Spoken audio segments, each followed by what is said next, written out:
Recording.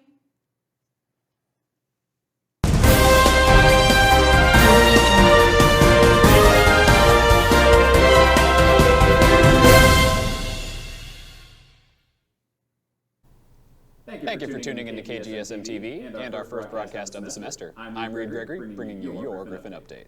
First up, the nursing program recently received a grant to open up a new auxiliary lab on campus. Our Brianna Reed has more for us.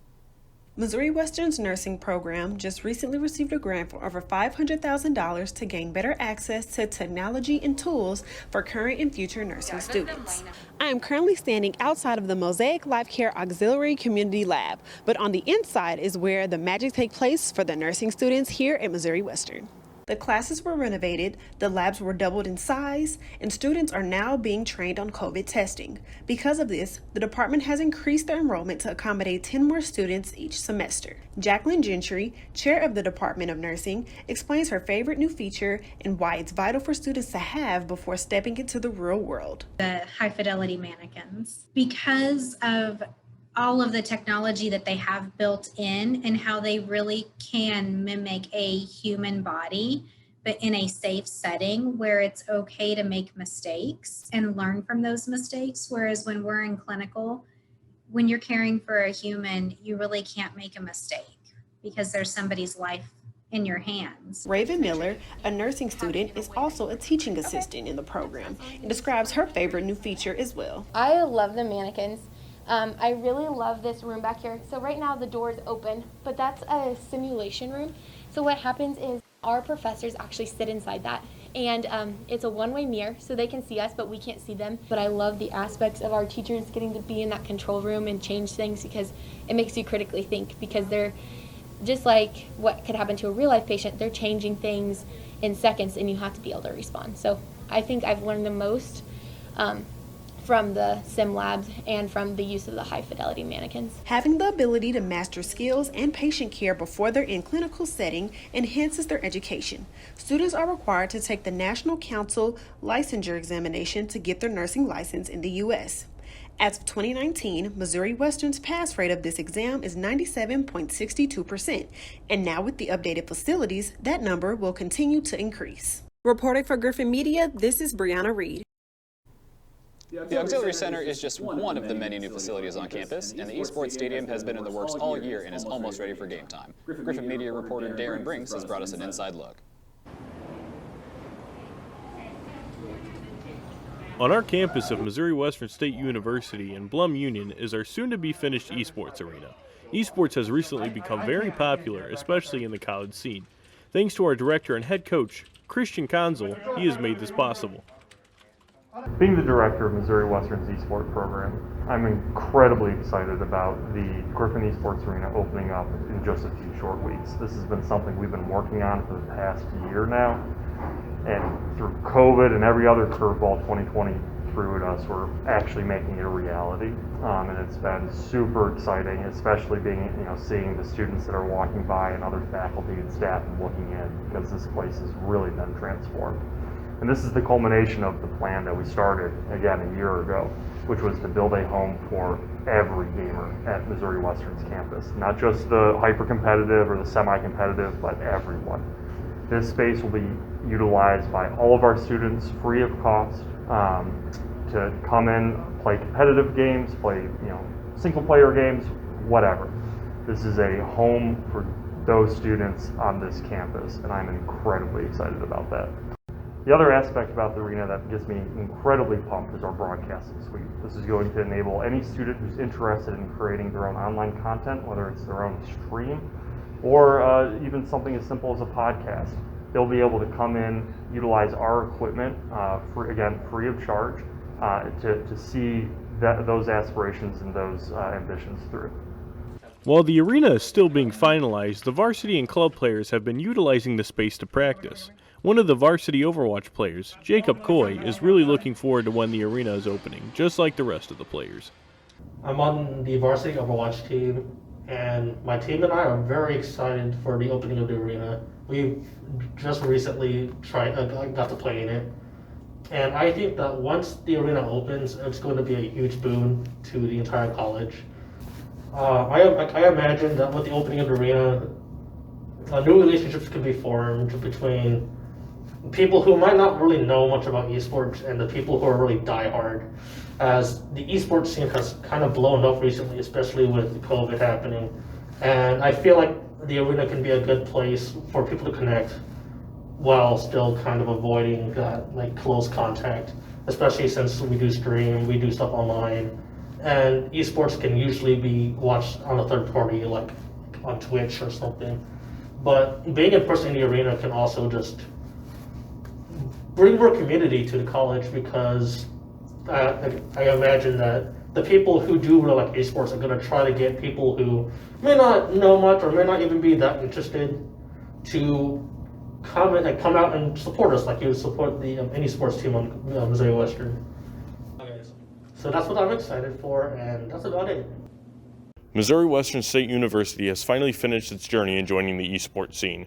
If you are interested in joining, whether you are a competitive gamer or not, there are flyers all around campus with a QR code on it that you can scan and join the official Missouri Western Griffin eSport Discord.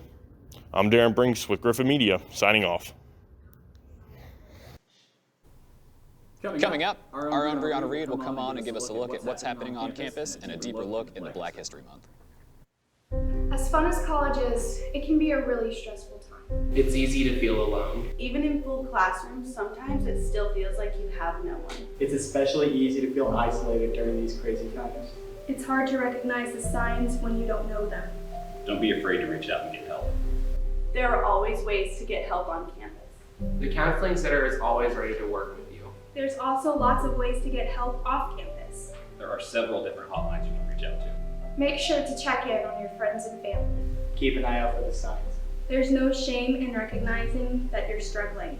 There's no shame in asking for help. There is no shame in taking care of yourself. You and your mental health are the priority. See the signs. Take action. Take action. Take action. Take action. Take action. Take action. I'm really Yeah, I was gonna say. Welcome back, everyone. I'm Brianna Reed. With the month of February being Black History Month, it's important to not only recognize Black figures throughout history, but also the issues we see today. Our reporter, Brene Tate, brings you this special coverage on Black Lives Matter.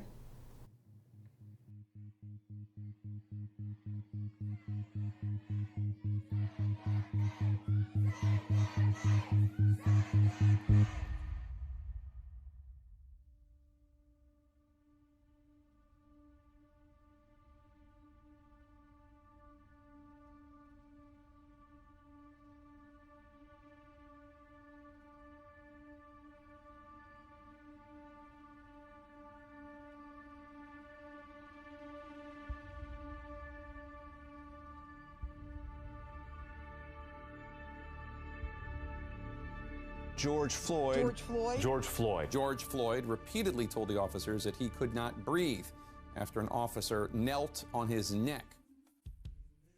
So, being a minority, going to a PWI with everything going on in society right now has its pros and cons. That's when I'm gonna stand up, take my people with me. Together we are going to a brand new home. Some of the cons, I could say, it puts some of my friends who are of the white color in like a awkward position, especially with the George Floyd and the Breonna Taylor situation, because they really can't express how they feel, because like they're not part of that ethnicity group, so they really can't relate to our frustration that we have.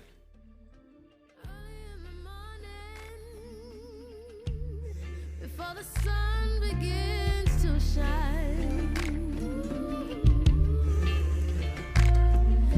we're gonna start moving towards that separating line. I'm wading through muddy waters. You know I gotta make up mine. How I feel about being a minority at a PWI during these times, I feel like it's my duty to, one, not just jump on anybody's head about the situation. I feel like right now is the perfect time to just educate other races on why black people do feel like they are in this position that they're in right now. So I say number one thing I would do is really just educate and just have people just use empathy. I'm gonna stand up, take my people with me. Together we are going to a brand new He did what? That changed the world. Daddy changed the world. To be an African American student here at Missouri Western means that I have the responsibility to represent my race to the student body in a way that would make not only myself and family proud, but our ancestors as well. To be an African American student means that I have the opportunity to prove to those who believe that I am less intellectual than that of my peers simply because of my skin color, that I too have the capability of earning my bachelor's degree with a GPA above a 3.5 while staying heavily involved on campus in a variety of different organizations. To be an African American student means that I am a role model to young girls and boys. My success and advocacy for higher learning plants the seeds for their success, new inventions, and a brighter future. To be an African American student here at Missouri Western means that I get to learn about a wide variety of different cultures, and now I have an even bigger platform to educate the Missouri Western community about my own history. Majority of the time, when we think of Black History Month, we focus mainly on the pain, suffering, hardship, mental and physical abuse of my people that they experienced many years ago, and sadly to say, even in this very present day. Yes, this is what we mainly see in our history textbooks, and we know the names of Martin Luther King Jr., Rosa Parks, and Malcolm X all too well. However, Black history runs deeper than that of the bloodshed from my ancestors. On her intro track on her album, You Should Be Here, Kalani, an R&B singer and songwriter, speaks an empowering message. Though not intended for a message about Black history, can be used for this very purpose on behalf of me and other African Americans. And she says, "They say God gives his toughest battles to his strongest soldiers. And what doesn't kill you makes you stronger. And as much as anyone can say how invincible I seem, how fearless I am, or how brave I must be, I'm still human. And I've seen things, and I've felt more pain than some will in their entire lives." She goes on to say, "But I have to be strong, not for myself, but for a greater purpose. Because I feel like my duty is far beyond me, you know? Beyond saving my family, it's for the world. Because someone out there really needs to hear this." I couldn't have said these words better, and now I'm going to enlighten you on our history. Can you hear me now? Dr. Patricia Bath was the first African American woman to invent a form of eye surgery using lasers, and Bath was able to restore sight to people who were blind for over 30 years.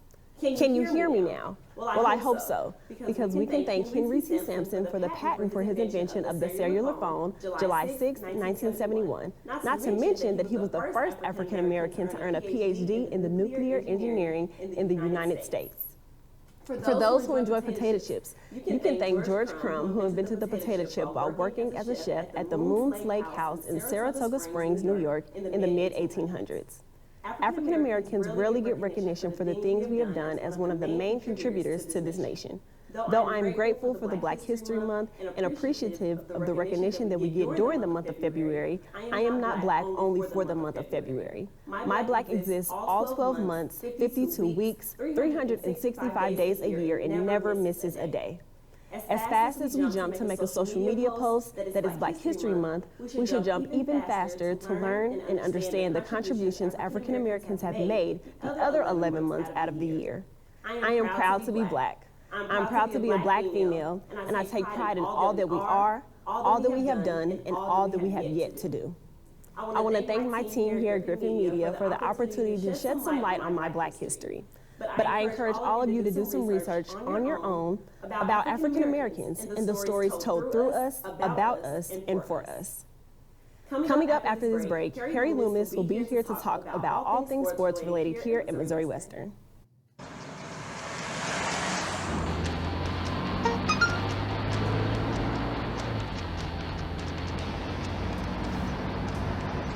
The average text takes your eyes off the road for nearly 5 seconds.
Welcome back. I'm Harry Loomis.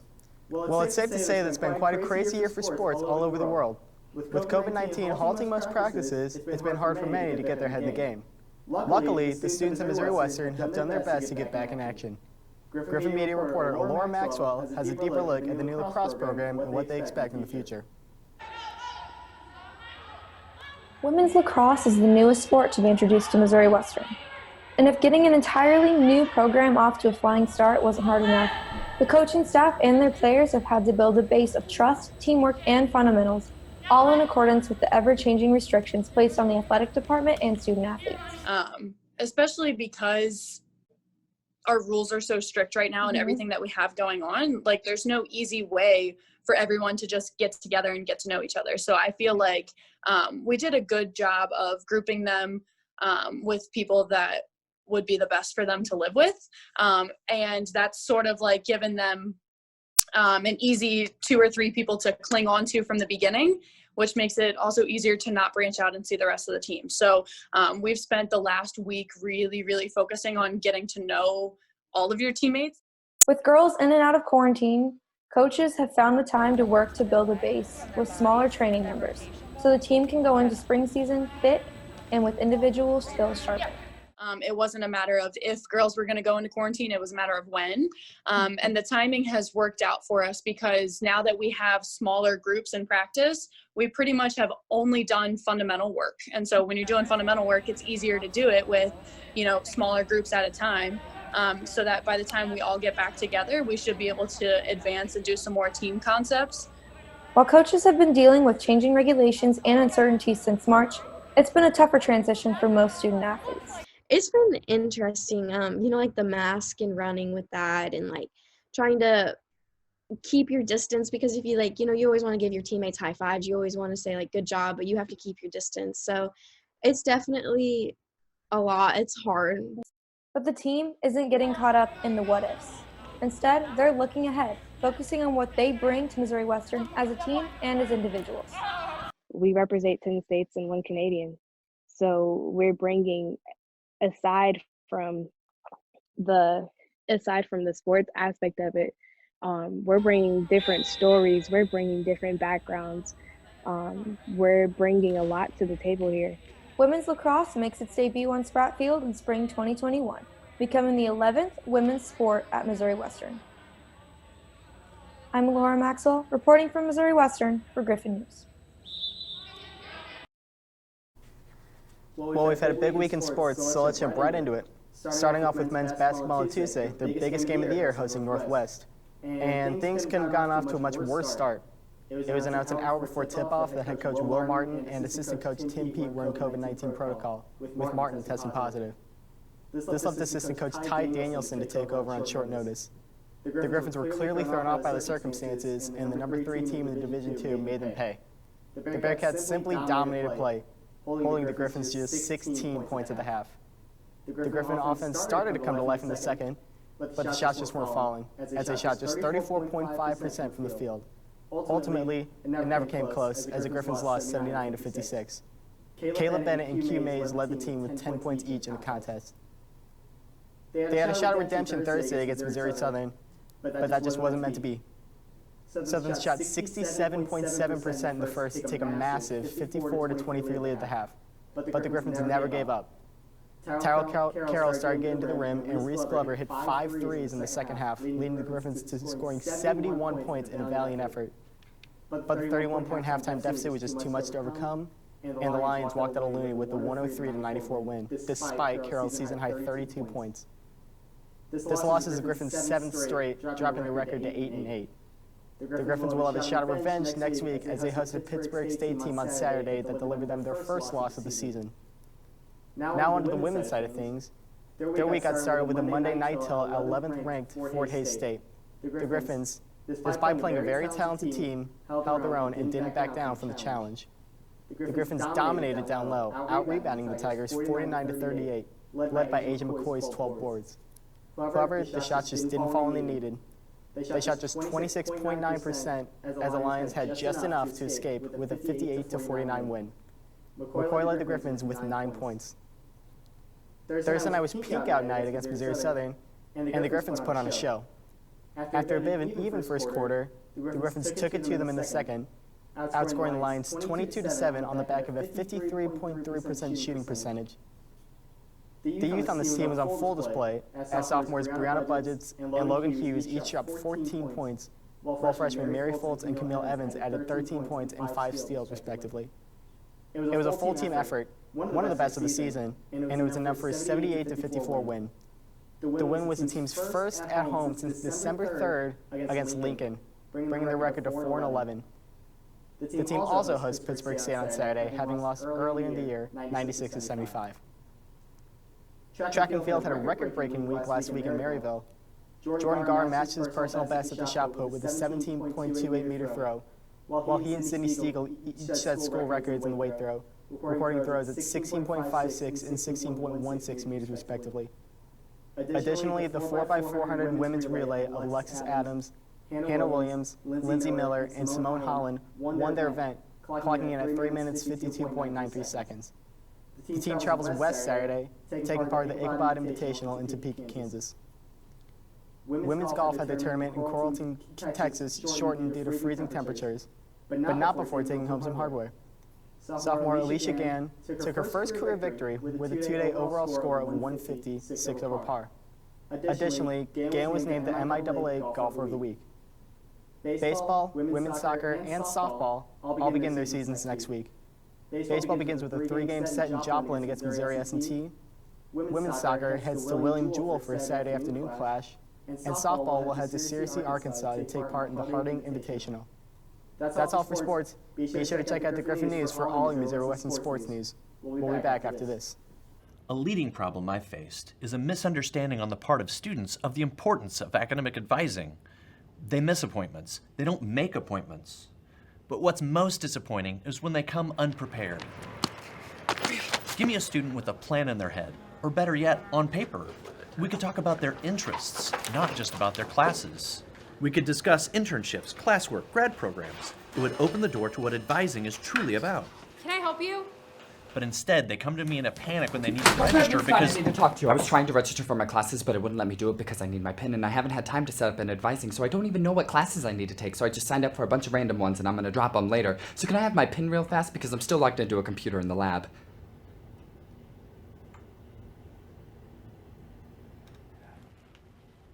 Am I interrupting? Take ownership of your education. Make the most of your advisement by being proactive, punctual, and prepared. You'll open the door to more personalized attention and avoid costly setbacks. It's never too soon to begin planning your next steps at Missouri Western.